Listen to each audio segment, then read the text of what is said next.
Good evening and welcome back everybody to tonight's bedtime story. Tonight we're reading Tales to Give You Goosebumps by R.L. Stine, special edition number 1 with 10 spooky stories inside. Tonight we're finishing it up with the 10th story, A Vampire in the Neighborhood. We knew there was something different about Helga the first time we saw her. For one thing, she had that strange name. Helga. Such an old-fashioned name.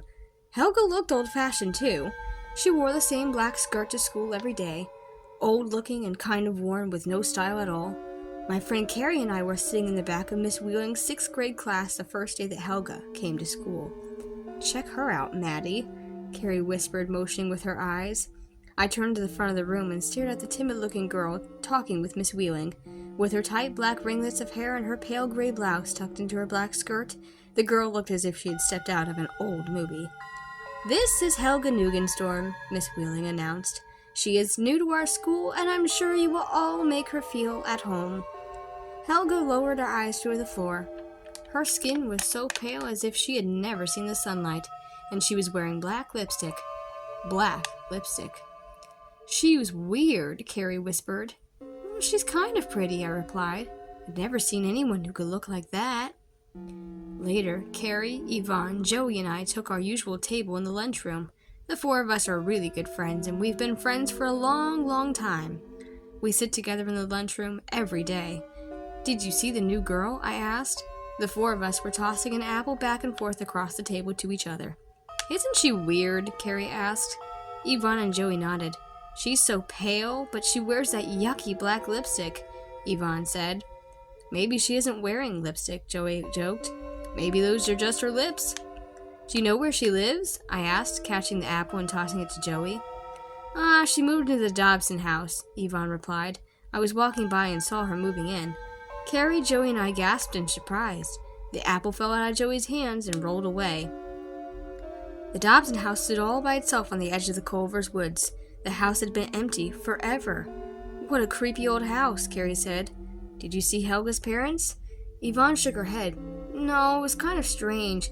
I saw the moving men carrying in all this heavy old furniture, and I saw Helga, but I didn't see any grown-ups." "Weird," Carrie muttered again, her favorite word. I started to say something else, but I glanced up and saw Helga standing awkwardly in the lunchroom doorway. "I'm going to invite her to sit with us," I announced, jumping up. "Why, Maddie?" Joey asked. "Maybe we can find out more about her," I replied. I hurried over to Helga. "I'm Maddie Simon," I told her. "I'm in your class. Want to sit with me and my friends?" She stared back at me with her pale gray eyes, the strangest eyes I'd ever seen. Ghost eyes, I thought.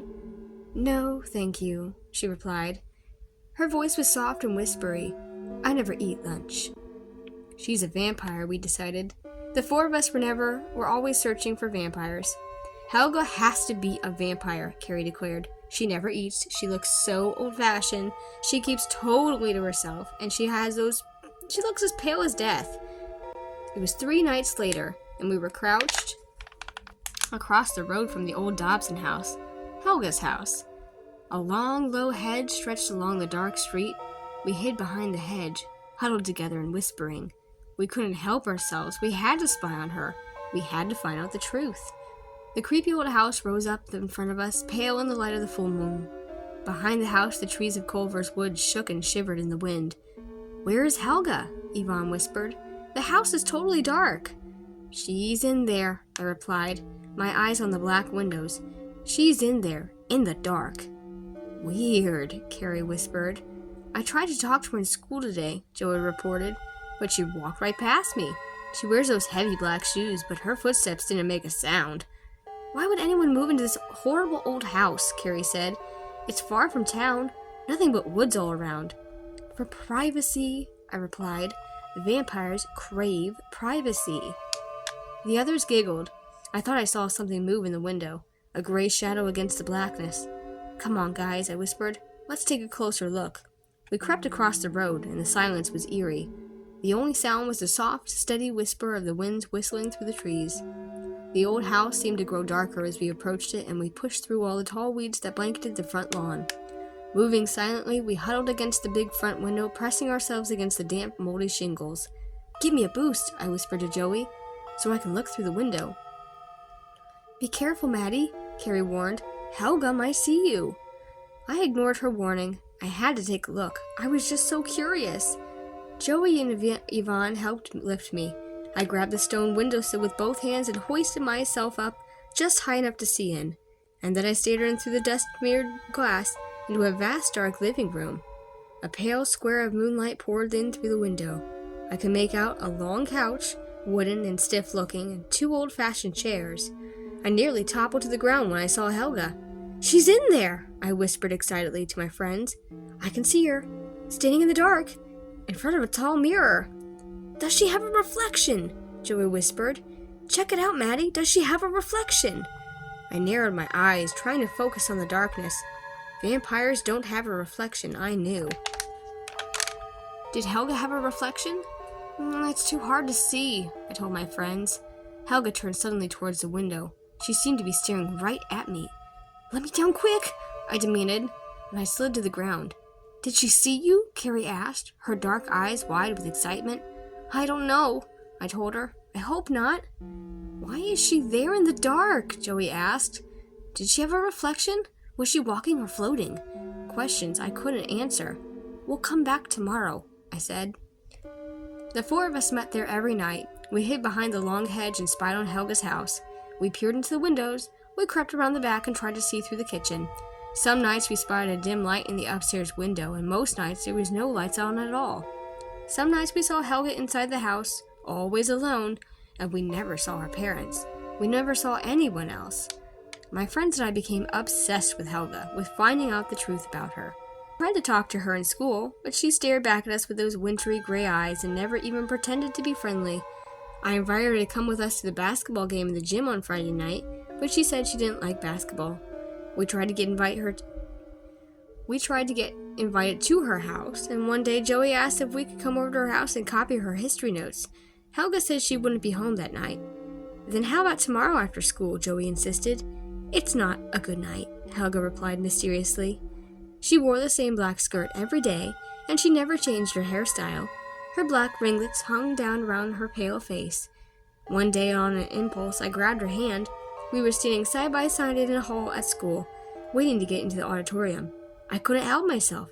I reached out and I squeezed her hand. I had to know what it felt like. I had to find out if it felt alive. I jerked my hand back in shock when I felt how cold Helga's hand was. How cold as winter's day. As cold as, death. She is a vampire, I decided. She clasped her pale hands together and gazed at me with those frightened gray eyes. "It's so cold in here," she whispered. "Don't you think so, Maddie?" It was the first time she had ever said my name, and it sent shivers down my back. That night, my friends and I met in front of Helga's house. Once again, pale moonlight washed over us. It was the only light except for a dim orange glow in the upstairs window. Crouching low behind the hedge, we stared up at the window. The shade was pulled, but we could see Helga's silhouette moving back and forth on the window shade. "She's all alone in there," Carrie whispered. "No parents, no one." "She's probably hundreds of years old," I whispered back. "She doesn't look it," Joey joked. We giggled, but our laughter was cut short when the light in the window went off. "She went to bed," Yvonne guessed. "Does she sleep in a coffin?" "Oh, she must," I replied, gazing up at the dark window. Something fluttered low over the old house sloping roof. "A bat?" "All vampires sleep in coffins," Joey murmured. "Coffins filled with the ancient dirt from their graves." "I want to see Helga's coffin," I whispered, standing up. I took a step toward the street, my eyes on the house. "Maddie, come back," Carrie warned. "I have to see Helga's coffin," I told her. "I have to know for sure." We all wanted to know. That's why we spied on Helga every night. I crept silently across the street and into Helga's front yard. Closely together, the other 3 followed. A twisted, gnarled old tree tilted up toward Helga's bedroom window, and I grabbed a low branch and started to pull myself up. The bark felt cold and rough against my hands. The slender branches shook as if trying to toss me off. I clung slightly to the tree and reached for the higher branch. Hoisting myself onto it, I peered through the leaves at the house. Helga's bedroom window was still high above me, and I glanced down and saw Carrie, Yvonne, and Joey. They had all circled the tree and were peering up at me. Even in the darkness, I could see a tense expression on their faces. Up I climbed, ignoring the scratch of the bark and the trembling of the branches. Slowly, steadily, I pulled myself up until I was high enough to see the bedroom window. Holding tightly onto the trunk, I turned slowly, lowering my head to see through a tangle of dark leaves, gazing into the window, and saw Helga gazing back at me. Her face gleamed silvery in the wash of moonlight. Her gray eyes glowed evilly as she stared out at me, her ghostly face pressed against the window pane. Too startled to cry out, I started to slip. My hand slid off the trunk and I lurched backwards. No! I thrust out both hands, grabbing the hard trunk, and held on. She saw me, I called down to my friends. Helga saw me! I scrambled down, moving frantically, sliding and scraping down the rough trunk. But by the time I reached the ground, my 3 friends were already running up to the front of the house. Wait up, I called hoarsely. Too late. The front door swung open, and Helga moved quickly out of the door, down the front stoop, across the weed-choked lawn to block our path. I know you've been spying on me, she cried angrily. You'd better quit it. I'm warning you. I stopped. Carrie, Yvonne, and Joey stopped too. We moved together, watching Helga storm toward us. She had her hands balled into tight fists, and her eerie eyes were narrowed at us. Her face twisted in a frightening scowl.